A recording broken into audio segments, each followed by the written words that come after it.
Hi, thanks for joining me.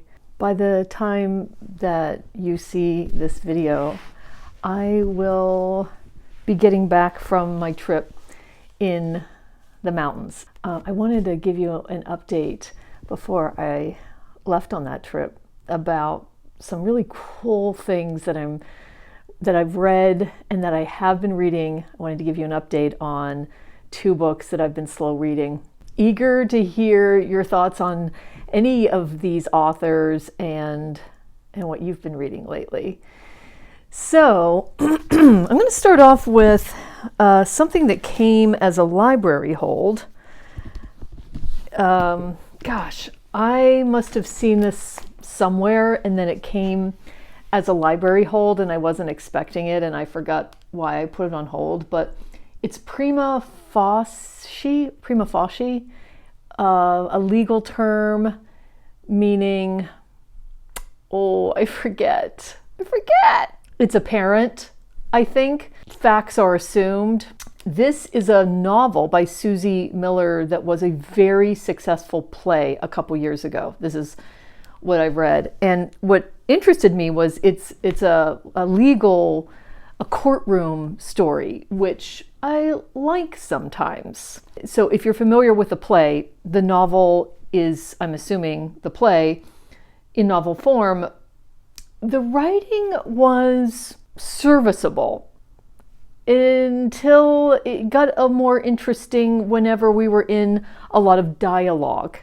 So the dialogue part of this book, that's where I feel like obviously the play really comes through, because I'm assuming it was a very dialogue heavy play. And the main character is a barrister in the UK and a very successful one, and she defends perpetrators. So she's a defense attorney, though that's how we would frame it in the US. She's always working up against prosecutors and normally sexual assault cases. So this is a book about sexual assault, and you have to be aware of that going into it. Something happens personally in the main character's life to turn everything upside down and to make her question the work that she's been doing, or at least how she's been doing it. Her perspective gets changed. And I won't go into it much further than that because I didn't know too much about the book, and I liked that. Just know what the subject matter is of this book going in so that you're not surprised. But I found it as the story got going, and there was more character built, but then the dialogue, it was a page turner for me, an absolute page turner. Just a, off the shelf. This is one of the books that I picked up the last time I was at the library during that library haul. It was in my bag. I picked it up off of the shelf because I was just interested in another Rachel Cusk, but one that would read like Outline, because I really felt like Outline read like a memoir. Like I kept forgetting that it really wasn't Rachel Cusk's story. And this is one of her nonfictions called Aftermath, on marriage and separation. I haven't read this one before, but I've read another one of her nonfictions. This was written in 2012. And I have to say, so this is about a memoir about her. The story opens and she's separating from her husband. Her husband wants this separation. It's not a blow-by-blow story about like simple answers to complex questions. It's not going into detail about their relationship, but it's just talking about the overall atmosphere and tone of their relationship and the society at large. She's a writer, but what she's talking about in her lifetime, her adult lifetime, which is happening around the same time as my lifetime, because she was born in 1967, I was born in 1964. And so she's an adult in the 90s and the early 2000s. And she's talking about what it's like to operate. And now, again, this is in the 90s and the early 2000s, but basically speaking a lot about those very defined gender roles at that time when it comes to mother, father, and when it comes to feeling like you're a female in a man's world in the workplace. And I could certainly relate to all of that. Back when, if a dad was helping out with the kids, that's what it would be called. I'm helping out with the kids. And a mother's job, taking care of her kids, was just mothering. Just all of those societal things. It was really interesting to read this book now and be reminded of those, the way life was, and especially the part about the gender biases in the workplace, and how, you put on a hat to be a woman in a man's world at work, the way that I did, because I was in a profession where I was a female and most of my colleagues were males, and how that translates to when you get home. Her husband stayed at home to care for the kids at a certain point early because she was more of the breadwinner as a writer. It's so complex. It's so, it is something you can read today. It is of its time. It was published in 2012, but I really enjoyed this conversation. I'm not done with it, but those are the overarching themes. The smaller themes are like suffering and separation and the before and the after. I'm really enjoying it. It's really well done. I'm glad I picked it up. An update on this slower read of Kate Briggs' This Little Art, a book about translation. I've learned so much from this book. I do need to own a copy because I didn't put sticky notes or anything on these pages to remind me. I mean, this is a reference book for me. It is her conversation about Roland Barthes' lecture notes. What is it? The preparation of the novel. It's her conversation about translators before her, a lot of them female, and specifically she talks a lot about Helen Lowe Porter, the translator of Thomas Mann's books, including The Magic Mountain, and that is a fascinating conversation. Let's see what I marked here. In these terms, writing translations doesn't make a great deal of sense. It's altogether illogical according to the logics that we are all supposed to be contained and explained by, the ongoing and ever more efficient accumulation of status, money, and things, which suggests to me that there's something resistant in this about undertaking a project, a great life-structuring and long-time consuming collaborative project whose returns are precisely so unimmediate, so precarious, and so indirect. She talks a lot about how translation, especially for the early translators, was such a long-term project and did not make you very much money because you were paid by word or something like that, and how it was sometimes looked as a very, very part-time little thing that you were doing for these women early on, and how it can be a thankless endeavor that takes a very long time, years sometimes, because when you're translating a book, because you don't know how well that translated book is going to do. I will not do a good job explaining this book other than to say it has opened my eyes about translation. What's really cool about this is it's a conversation. She's writing in, I don't even want to call them essays because sometimes they're just blurbs. And it's very conversational. I feel like I've been in a room with a whole bunch of people talking about translation, and I'm just sitting there enjoying the company. That's how this book feels. It's so low barrier. You don't need to know a thing about what she's talking about. I don't know Roland Barthes. I didn't know anything about translation. Some of the pages are very short. The section that on haikus, Roland Barthes in his lecture series brings in some translated from the Japanese into French, these 60-some haikus. And the conversation around that was, when I reached that part of the book, is so fascinating. So I'm really glad I read this. I will pick it up at some point used to own it, because I feel like this is a reference book that I want to have. Where am I at in an update about an update of my reading of Anna Karenina? So I've got some tabs in here. I tab books as I'm reading them to talk to you about them. I will take out the tabs when I'm done. I don't want to know.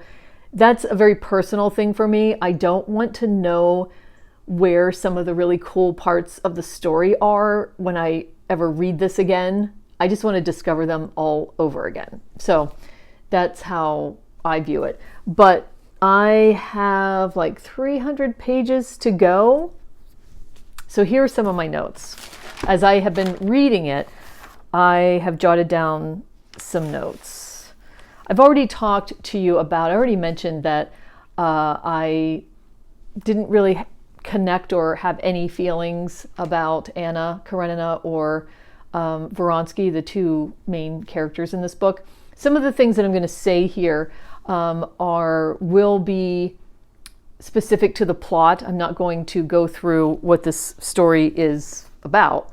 But so if you don't want to hear anything about some of the little sections that I'll talk about that I have reactions to, then just skip ahead to the next book discussion.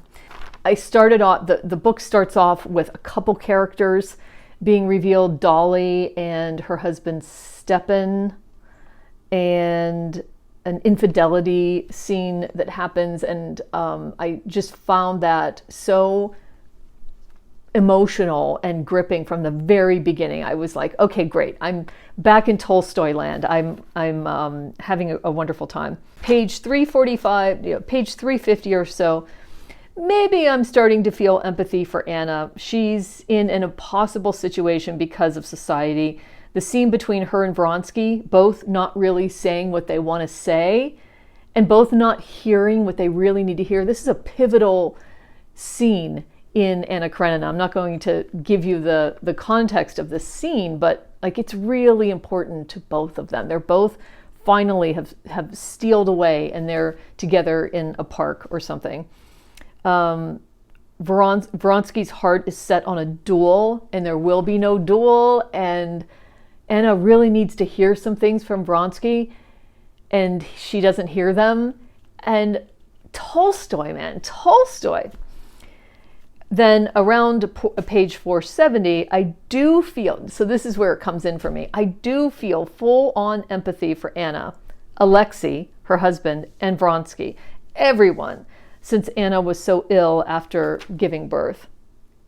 I know I'm not giving you the context, but so around page 470 something, it really kicked in for me, the real humanity of all of these characters in Anna's circle, regardless of how they got there and what's gone on. It's the way that Tolstoy writes that really brings you in. One of my favorite characters in this book is Kitty and Levin. And I loved how Tolstoy drew this whole section where Kitty is lovesick, I mean really physically sick. And she meets some new friends, some older women, and how they really change her life. Whether they're not even trying to change her life, but they do, and she's able to think about life in a different way. I mean, I just thought that was astounding. I love it later when, so now I'm in the section where Anna and Vronsky are in Europe with the baby, and she is falling more in love with Vronsky. Vronsky, though, feels differently. He feels so out of it. Like, he just wants to be back in his military world doing his thing.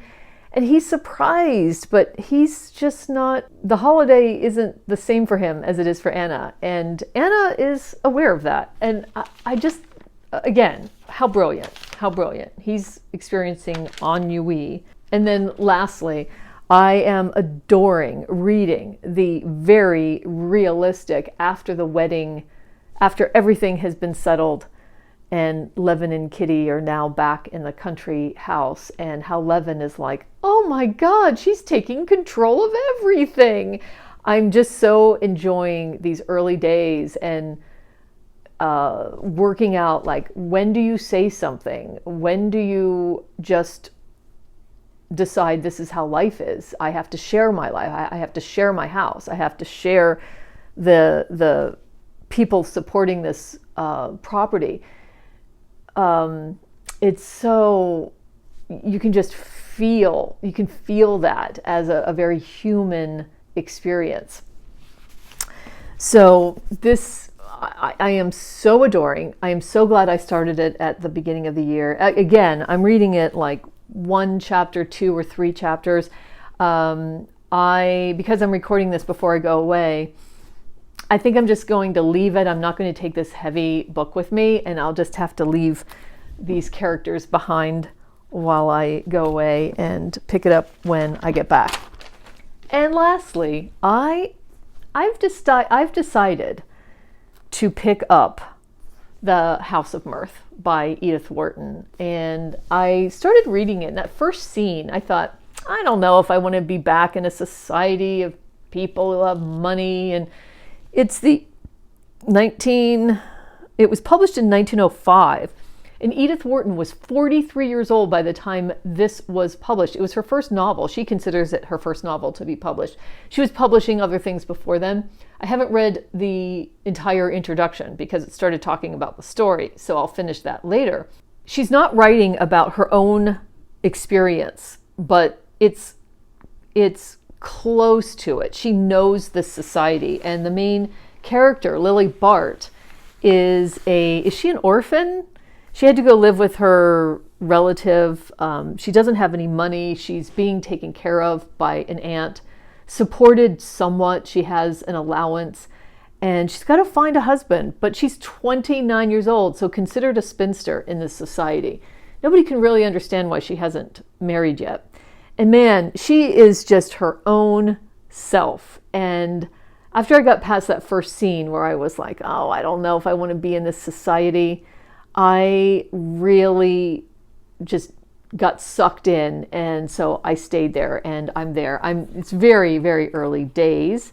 I'm 80 pages in. I've got this beautiful Virago edition. Very happy to be back in this world. I have no idea what's going to happen with Lily. She has her own mind. She spends too much money. She gets drawn into bridge games in her social clubs that she has to appear at in order to find someone to marry. But she's not overly sentimental or romantic so far. That's what I like about her. But I did not know that in order in this society to join to be the fourth in a bridge game, that you have to, it's gambling. I didn't know that. I just thought people get together and play bridge, which is probably what you do nowadays. But back then, you have to pony up and put money in and then lose it most of the time. So I'm really enjoying this. So for everybody that made a suggestion about the House of Mirth after I read The Age of Innocence, I'm really into it. So what's on the horizon? I have a couple of holds to pick up. And am I going to take any of them on the trip? Well, I think at least one of them is shorter. Oh, I know what I'm taking. If you remember the library haul that you would have seen last week, I'm taking Alfred Hayes's book, In Love, with me. It's slim, easy to read. That's the kind of book that's easy for me to take on vacation. No plot, just vibes. Anytime I take a plotty book with me on vacation, it never works out.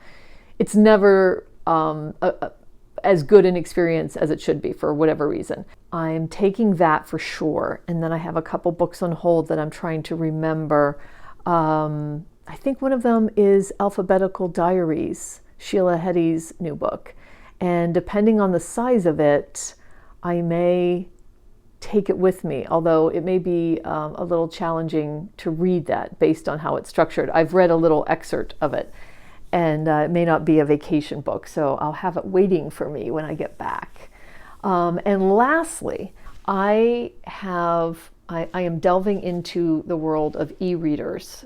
I am not an e-reader. I don't intend to just read books on an e-reader as a normal course, but to travel in order to not have to decide amongst books. I would like to be able to get a book from the library on an e-reader and just have it with me without having to take the book with me.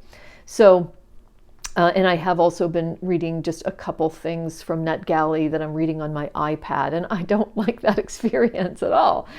So I thought I would just try it. I was going to get a Kobo, but then in the end, the Kindle, the basic Kindle, was the least expensive, and I'll try it out. I'm actually coming today. I'll let you know how it all works and whether I just ended up returning it or not. Please let me know about any of these books. Let me get them together here. Little Suki is sitting right here. So any of these authors, I am very interested in now getting, by the way, I am very interested in getting to Kate Briggs's next one, which is the long form. I didn't realize that was a piece of fiction, so that'll be cool. All right, well, let's continue this conversation in the comments. Thanks for joining me, and I'll see you on the next one.